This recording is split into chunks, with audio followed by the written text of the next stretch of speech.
ایک اور آیت سورۃ آل عمران کی ہے، یہ سارے دین کی روح ہے اور یہ دین کا مرکزی نقطہ ہے، مرکزی نقطہ۔ جیسے گاڑی ہوتی ہے نا، اس کا بیلنس کیا جاتا ہے تو پھر وہ صحیح چلتی ہے۔ اس کا ایک نقطہ ہوتا ہے، اس پر آ کر چاروں ٹائروں کو ایک جیسے زاویے پر جمع کرنا ہوتا ہے، پھر وہ صحیح چلتی ہے۔ اگر وہ بیلنس آؤٹ ہو جائے تو سوزوکی ہو یا لینڈ کروزر ہو، وہ سیدھی نہیں چلے گی، کبھی یوں ہو جائے گی، کبھی یوں ہو جائے گی، کبھی یوں، وہ خود بھی تھکے گی اور مسافر کو بھی تھکائے گی۔ تو ہر چیز کا سینٹر پوائنٹ جب صحیح ہوتا ہے تو وہ چیز صحیح چلتی ہے۔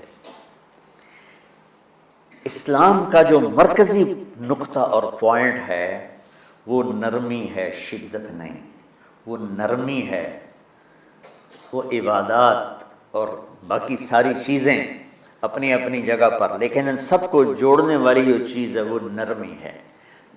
یہ میں نے کہاں سے لیا؟ میں ایک دفعہ جا رہا تھا پاناما، تو سورہ کہف کو دیکھ کے پڑھ رہا تھا، ویسے مجھے یاد ہے میں دیکھ کے پڑھ رہا تھا۔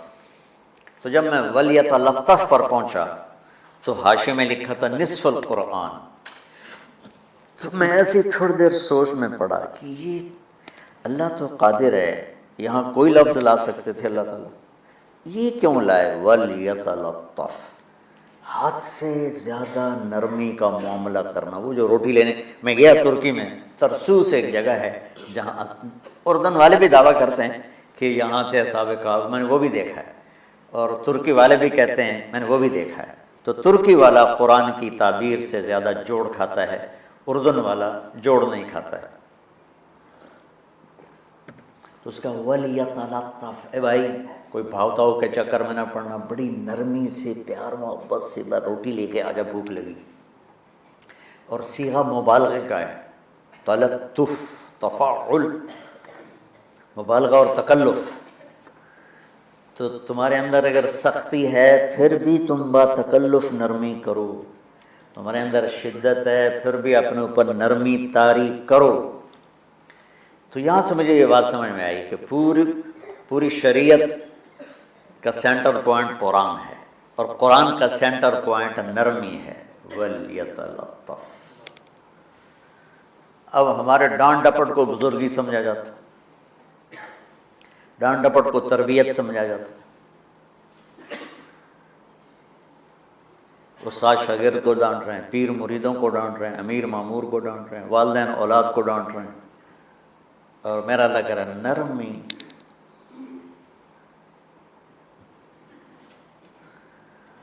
اب آیت سنو، یہ بات سمجھ میں آئے گی؟ اب آیت سنو، اللہ تعالیٰ فرما رہا ہے اپنے محبوب سے، فَبِمَا رَحْمَةٍ مِّنَ اللَّهِ لِنْتَ لَهُمْ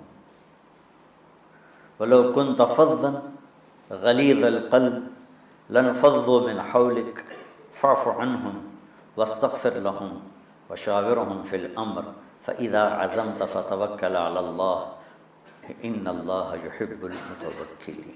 سبحان لِنْتَ لَهُمْ بِرَحْمَةِ اللَّهِ، یوں ہونا چاہیے، جو نحو کا قاعدہ فعل پہلے ہوتا ہے اس کے متعلقات بعد میں ہوتے ہیں۔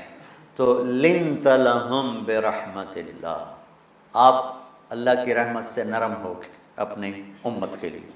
لیکن اللہ تعالیٰ نے فَبِمَا، اللہ نے اپنے نبی پر جتنے احسان قرآن میں بتلائے ہیں، أَلَمْ يَجِدْكَ يَتِيمًا فَآوَىٰ وَوَجَدَكَ ضَالًّا فَهَدَىٰ وَوَجَدَكَ عَائِلًا فَأَغْنَىٰ أَلَمْ نَشْرَحْ لَكَ صَدْرَكَ وَوَضَعْنَا عَنْكَ وِزْرَكَ الَّذِي أَنقَضَ ظَهْرَكَ وَرَفَعْنَا لَكَ ذِكْرَكَ إِنَّا أَعْطَيْنَاكَ الْكَوْثَرَ هُوَ الَّذِي أَيَّدَكَ بِنَصْرِهِ وَبِالْمُؤْمِنِينَ۔ اب قرآن میں دیکھو وَكَانَ فَضْلُ اللَّهِ عَلَيْكَ كَبِيرًا، اللہ نے قرآن میں اپنے نبی پر جو احسان کیے وہ بتائے اور جتلائے کہ ہم نے آپ کے ساتھ یہ کیا، یہ کیا، یہ کیا، یہ کیا۔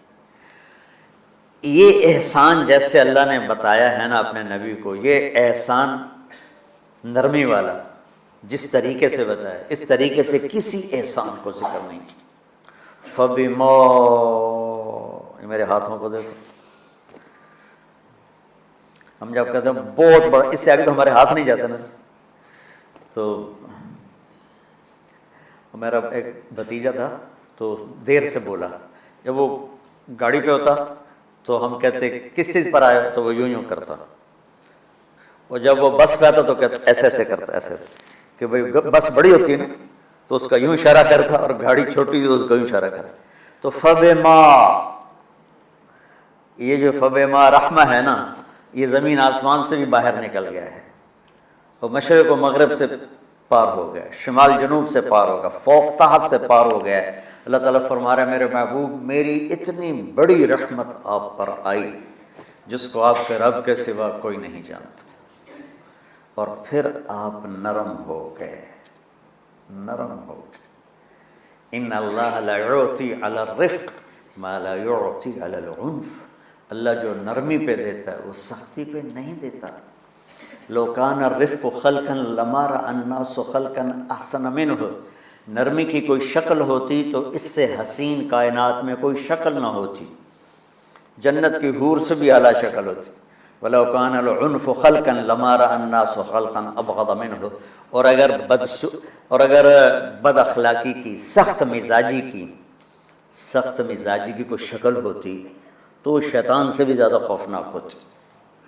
امام اسماعیل رحمۃ اللہ علیہ بڑے علامہ گزرے ہیں اور قرآن کی بڑی خدمت کی ہے لغت کے لحاظ سے،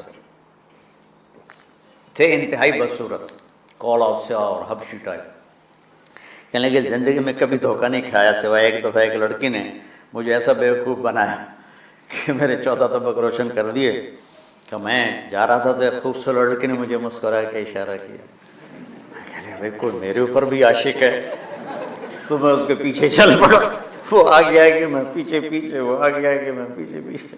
بازاروں میں چلتے چلتے ایک مصور کی دکان پہ پہنچے تو اس نے مصور سے یوں اشارہ کیا اور آگے چلی گئی. وہ آگے چلی گئی تو میں حیران ہو گیا. میں نے کہا بھائی یہ کیا چکر ہے؟ کہا جی یہ بچی کل میرے پاس آئی تھی کہ مجھے شیطان کی فوٹو بنا کے دو.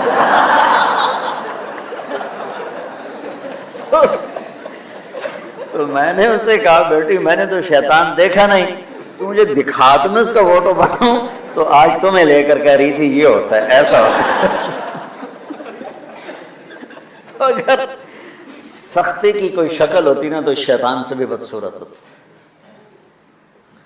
تو ہماری زندگیوں میں جو آئی ہیں نا رکاوٹیں، اس کا کوئی بڑا سبب نہیں ہے. یہ اسباب ہیں چھوٹے چھوٹے مل کے بڑے ہو. زبان کی شدت، بول کی شدت، نظر کی شدت، طعنے تشنیع، مار پٹائی، اس نے ہمارے رشتوں کو تار تار کر دیا ہے. اور میں قربان جو میرا اللہ تعالیٰ کہہ رہا ہے لو کنت فظا غلیظ القلب، اگر آپ کی زبان میں شدت ہوتی، آپ کے مزاج میں شدت ہوتی، لانفضوا من حولک. انفضوا کا مطلب بتایا تھا نا کل پرسوں، بھگدڑ مچ جانا، پیچھے مڑ کے نہ دیکھنا. معلم محمد مصطفیٰ جیسے ہوں صلی اللہ علیہ وسلم، اور طلبہ اصحاب رسول جیسے ہوں.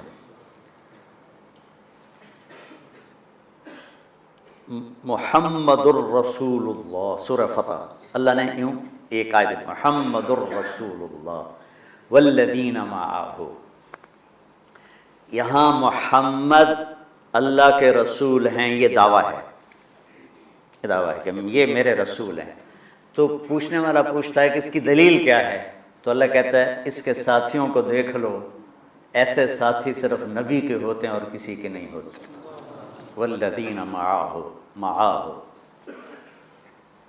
معیت بہت بڑا شرف ہے. اور وہ کیسے ہیں؟ اشداء علی الکفار ہیں، رحماء بینہم ہیں. وہ کیسے ہیں؟ تراہم رکعا سجدا، کوئی سجدوں میں گڑ گڑا رہا، کوئی رکوع میں گڑ گڑا رہا.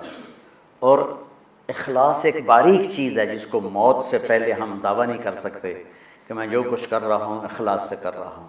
لیکن وہ اتنے اللہ کے قریب ہوئے کہ اللہ نے ان کے اخلاص کی خود گواہی دی. یبتغون فضلا من اللہ ورضوانا. میں صرف قرآن سے صحابہ کو بتا رہا ہوں. تتجافى جنوبهم عن المضاجع يدعون ربهم خوفا وطمعا. میرے نبی کے ساتھ چلنے والے صحابہ کیسے ہیں؟ راتوں کو اٹھ اٹھ کے روتے ہیں، بستروں سے جدا رہتے ہیں. کیسے ہیں؟ كانوا قليلا من الليل ما يهجعون. رات کو بہت تھوڑا سوتے ہیں، وبالاسحار هم یستغفرون، اور پھر سحری کے وقت توبہ استغفار کرتے ہیں۔ یہ کیسے ہیں؟ یؤثرون علی انفسهم ولو کان بهم خصاصہ، خود بھوکے رہ کر یہ اوروں کو کھانا کھلاتے ہیں۔ یہ کیسے ہیں؟ لقد رضی اللہ عن المؤمنین اذ یبایعونک تحت الشجرہ فعلم ما فی قلوبہم۔ یہ کیسے ہیں؟ یہ قرآن صرف بتا رہا ہے کہ صحابہ، آخری بات درجہ بندی کی، لا یستوی منکم من انفق من قبل الفتح وقاتل۔ میرے محبوب، آپ کے صحابہ کے دو ہیں جماعتیں، ایک وہ ہیں جو فتح مکہ سے پہلے ایمان لائے، اور ایک وہ ہیں جو فتح مکہ اور اس سے آخر تک ایمان لائے۔ یہ جو بعد والے ہیں نا، یہ پہلے والوں کے برابر نہیں ہو سکتے، اللہ نے فرق مراتب رکھا ہے۔ لیکن ایک وعدہ میرا آپ کے ساتھ ہے، کیا وہ کیا ہے؟ کلن وعد اللہ الحسنہ، میرا وعدہ ہے آپ کے ہر صحابی کو جنت دوں گا، ہر صحابی کو جنت دوں گا۔ اور یہ پہلی جماعت ہے جن کی حمایت میں قرآن اترتا تھا۔ اور ایک عجیب ہے، ایک لفظ قرآن کا، ایک لفظ، ایک آیت اتری، لا یستوی القاعدون من المؤمنین والمجاہدون فی سبیل اللہ۔ یہ آیت ایسے اتری جیسے میں نے پڑھا ہے کہ اللہ کے راستے میں جہاد کرنے والے اور گھر بیٹھنے والے برابر نہیں ہو سکتے۔ ٹھیک، عبداللہ بن ام مکتوم نابینا صحابی ہیں، انہوں نے جب آیت سنی کہا یا اللہ یہ کیا کیا؟ وہ میں انا محتاج، میں کتوں جا کے جہاد کرنا ہے، میرے لیے تو گنجائش دے۔ سبحان اللہ، یہ کیسے لوگ تھے؟ جبریل دوڑے آئے اور وہی کیا لائے؟ ایک لفظ، صرف ایک لفظ کہ یا رسول اللہ، اللہ فرما رہے ہیں کہ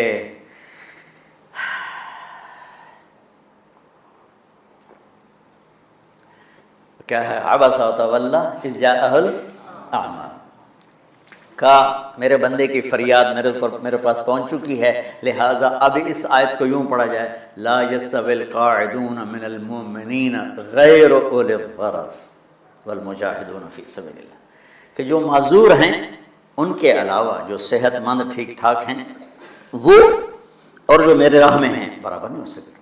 تو عبداللہ بن ام مکتوم کی فریاد پر قرآن کا ایک لفظ ہے، اور خولہ کی فریاد پر آیات بارش کے قطروں کی طرح، قد سمع اللہ قول التی تجادلک فی زوجها وتشتکی الی اللہ واللہ یسمع تحاورکما ان اللہ سمیع بصیر الذین یظاہرون منکم من نسائهم ما ہن امہاتهم ان امہاتهم الا اللائي ولدنهم وانہم لیقولون منکرا من القول وزورا۔ یہ پھر آگے بھی چلتی ہیں۔ ایک دیہاتی عورت کی فریاد نے عرش ہلا دیا اور قرآن اترا۔ یہ لوگ تھوڑا اور سنا دو تاکہ آپ کو خولہ کا پتہ چلے، خولہ کیا چیز ہے۔ انصاری عورت ہے، ہاں محلے کی ایک عورت ہے، خامن نے غصے میں طلاق دے دی، طلاق تھی زہار، تو میرے لیے میری ماں کی طرح ہے۔ اس طلاق کے بعد رجوع ہو ہی نہیں سکتا تھا۔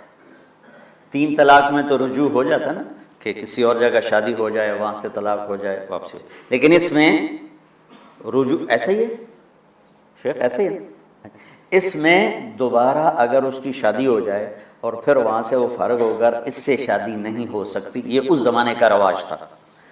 اب یہ ان کی عمر گزر گئی تھی، جو بھاگی بھاگی اللہ کے نبی کے پاس ہے، یا رسول اللہ میرے خامن اوس بن مالک نے زہار کر دیا، اوس بن صامت نے مجھ سے زہار کر دیا، تو کیا فتویٰ ہے؟ آپ نے کہا حرمتی علیہ، بیٹی تو حرام ہو گئی۔ بولیں گے یا رسول اللہ اکل مالی وافنا شبابی، جوانی میری ڈھل گئی، مال میرا کھا گیا وہ، تو میں کہاں جا کے بیٹھوں، ماں باپ میرے نہیں ہیں۔ آپ نے کہا حرمتی علیہ، تو اس پہ حرام ہو گیا۔ پھر اس نے کہا یا رسول اللہ میرا کیا بنے گا؟ تو آپ چپ ہو گئے، کہ جب وہ مانتی نہیں تو کیا کرو، آپ چپ ہو گئے۔ حضرت عائشہ رضی اللہ عنہ آپ کو کنگھی کر رہی تھی، جب اس نے دیکھا اللہ کے نبی نے جواب دینا چھوڑ دیا ہے، کہ چلے ٹھیک ہے میں اپنے رب سے بات کرتی ہوں۔ اس نے وہیں بیٹھے بیٹھے ہاتھ اٹھایا، اے اللہ ان لی منہ صبیۃ صغار، اے میرے رب میرے چھوٹے چھوٹے بچے، ان ضممتہم الی فجعوا وان ضممتم الیہ فضاعوا، میرے رب میرے چھوٹے چھوٹے بچے، عمر میری ڈھل گئی، میری دوسری شادی نہیں ہو سکتی، ان بچوں کو میں اپنے پاس رکھوں تو ان کو روٹی کہاں سے کھلاؤں؟ یہ بھوکے مریں گے۔ خامند کے پاس چھوڑ کے چلے جاؤں تو وہ بھی کمزور ہو چکا ہے، یہ ان کی تربیت کون کرے گا؟ یہ تو برباد ہو جائیں گے۔ اب اس کی دعا سنو، یا اللہ اپنے نبی کی زبان پر میرے حق میں فیصلہ دے۔ یہ نہیں کہا کہ تو اپنی شریعت کا فیصلہ سنا، کہ اللہ میرے حق میں دینا ہے فیصلہ۔ اور اللہ تعالیٰ کا قرآن آ گیا، ہاں خولا ہم نے اپنے رحمت کے طفیل تیرے حق میں فیصلہ دے دیا۔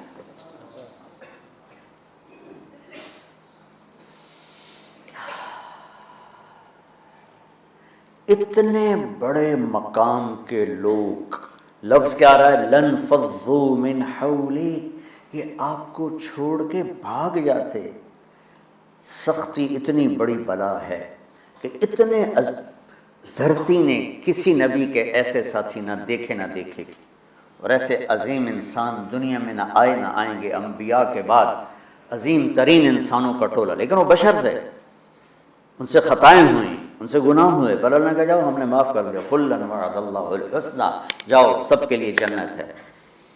تو میرا اللہ کہہ رہا ہے میرے محبوب، اور اب تھوڑے سے احادیث سے سن لو۔ آپ نے کہا ابو بکر جنتی، عمر جنتی، عثمان جنتی، علی جنتی، طلحہ جنتی، زبیر جنتی، سعد بن ابی وقاص جنتی، عبد الرحمن بن عوف جنتی، ابو عبیدہ بن جراح جنتی، سعید بن زید جنتی۔ بلال جب جنت میں جاتا ہوں تیرے پاؤں کی آہٹ اپنے آگے آگے سنتا ہوں۔ جس نے جنتی عورت کو دیکھنا ہو ام رومان کو دیکھ لے، بڑا بڑا مناقب صحابہ اٹھا کے دیکھو۔ میرا ایک امتی آئے گا جنت کے دروازوں پر تو 8 دروازے کھل کے کہیں گے مرحبا ادھر آ جائیں، ادھر ادھر۔ سلمان فارسی ایسے ہوئے، یا رسول اللہ کون ہے یہ؟ تو ہم نے کہا یہ بیٹھا ہے ابو بکر، اس کو جنت کے 8 دروازے پکاریں گے۔ عمر ایک محل دیکھا بہت عالیشان، میں سمجھا میرا ہے، جب جانے لگا تو فرشتے نے کہا آپ کے غلام عمر بن خطاب کا ہے۔ عثمان جنت میں ہر نبی کا رفیق ہے، میرا رفیق تو ہے۔ پھر حضرت علی کا ہاتھ پکڑ کے کرتے یہاں لگا لیا، علی تو بھی خوش ہو جا، جنت میں تیرا گھر میرے گھر کے سامنے ہے۔ طلحہ زبیر، ہر جنتی کا ایک خادم، میرے 2 خادم طلحہ اور زبیر۔ تو اس ایک لائن لگی پڑی ہے، اور میرا اللہ کہہ رہا ہے میرے محبوب اگر آپ کے مزاج میں شدت ہوتی تو ایسے عظیم الشان لوگ آپ کو چھوڑ کے بھاگ جاتے۔ بچو کیا کرو، سنا کے بھی تھک گیا ہوں۔ ایک بلبل ہے کہ ہے محو ترنم اب تک، اس کے سینے میں ہے نغموں کا تلاطم اب تک، قید موسم سے طبیعت رہی آزاد اس کی، کاش گلشن میں کوئی